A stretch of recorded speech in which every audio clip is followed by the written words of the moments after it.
राम राम। जैसे सबरी माता सेवा समिति जो है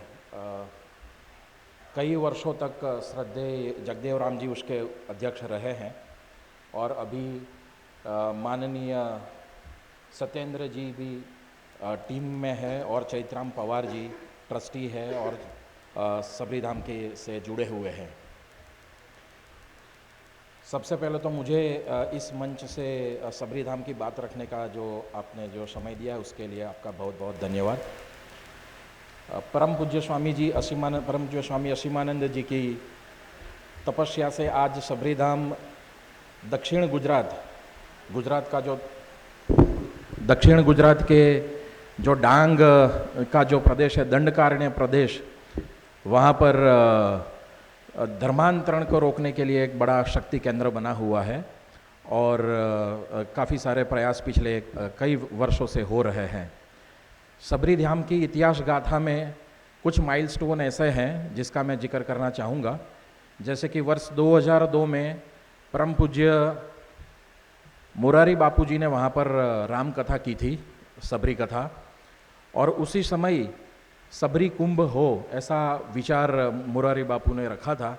और वर्ष 2006 में एक ऐतिहासिक सबरी कुंभ का आयोजन किया गया था जिसमें पूरे देश से लाखों लोग सहभागी हुए थे। आप में से भी कई लोग वो ऐतिहासिक क्षण के साक्षी हुए रहेंगे ऐसा मेरा मानना है। 2006 में ये हुआ जो सबरी कुंभ,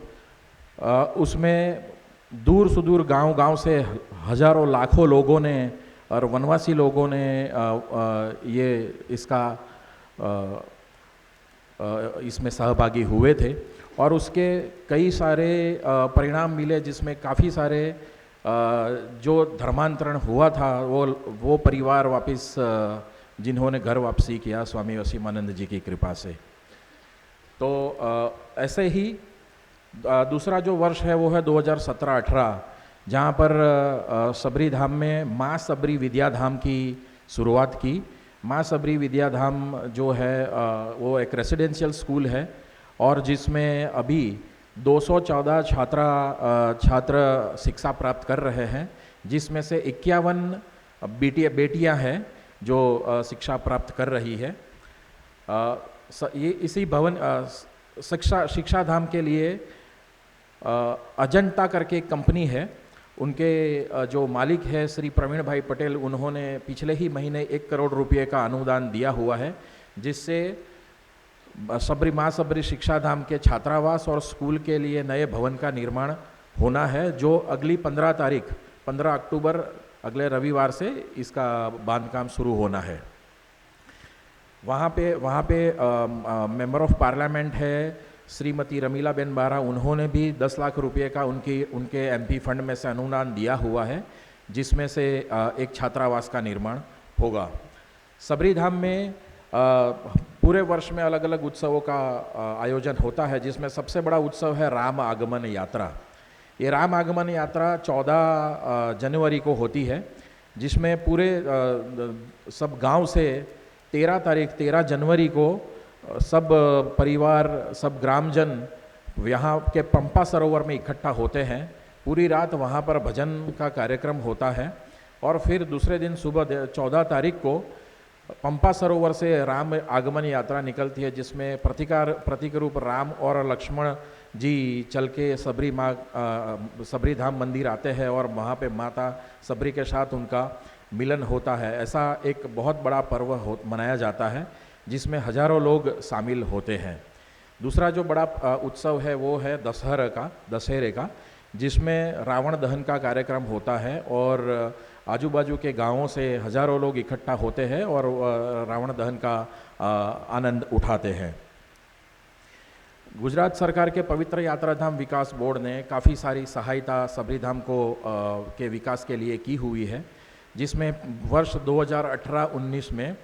5 करोड़ 84 लाख रुपये का एक फंड दिया था, जिसमें से संत निवास और यात्री निवास का कार्य पूर्ण हो चुका है और अभी दूसरा एक 5 करोड़ 72 लाख का एक दूसरा फंड यात्रा गुजरात पवित्र यात्रा धाम विकास बोर्ड से हमको मिलने वाला है और उसका काम भी बहुत जल्द शुरू होगा। मंदिर के निर्माण के लिए अलग से 10 करोड़ का अनुदान गुजरात पवित्र यात्रा धाम बोर्ड से आने वाला है। गुजरात सरकार वहाँ पे काफ़ी सारे सबरी धाम को ध्यान में रखते हुए काफ़ी सारे डेवलपमेंट प्रोजेक्ट्स को कर रही है, जिसमें स्टैच्यू ऑफ यूनिटी जो बना है गुजरात में, स्टैच्यू ऑफ यूनिटी सबरी धाम और सापुतारा से जोड़ता एक कॉरिडोर बन रहा है और उसमें भी उसका भी कार्य शुरू हो चुका है। पिछले जून मास में वहाँ पर जगत गुरु शंकराचार्य जी का प्रवास रहा था और शंकराचार्य जी ने सबरी धाम से निवास करके डांग के काफ़ी सारे गांवों में धर्म का प्रचार भी किया था और वो उन्होंने सभी संतों को आह्वान किया है कि अपने मठ मंदिर से निकल के ये धर्म जागरण के कार्य में आप लगे और आने वाले समय में भी जगत गुरु शंकराचार्य फिर से ये काम के लिए सबरी धाम डांग आने वाले हैं। दूसरा जो बड़ा कार्य होने जा रहा है, जैसे त्रेता युग में प्रभु श्री राम दंडकारण्य की इस पावन भूमि में पधारे थे, ऐसे ही अभी जो अयोध्या में जो राम मंदिर निर्माणाधीन है, वहाँ से एक प्रभु श्री राम की एक प्रतिमा सबरी धाम लाया जाना तय हुआ है। माननीय श्री सुरेश राव कुलकर्णी जी के प्रयासों से ये कार्य एक बार अयोध्या में प्रभु श्री राम की प्राण प्रतिष्ठा हो जाए, उसके बाद ये मूर्ति सबरी धाम आएगी। मेरा मानना यह है कि जैसा साक्षात प्रभु श्री राम फिर से राष्ट्र जागरण और लोगों में आस्था जगाने के लिए ये यात्रा करने वाले हैं, तो मेरा आप सभी से अनुरोध है कि आप भी इस यात्रा में जुड़े, क्योंकि जनजातियों के लिए जैसे सबके लिए राम हमेशा से उनके पूजनीय देव रहे हैं, तो हमारे कल्याण आश्रम के सभी भाई बंधु मिलके इस यात्रा में सहभागी होंगे, ऐसा मेरा मानना है। धन्यवाद।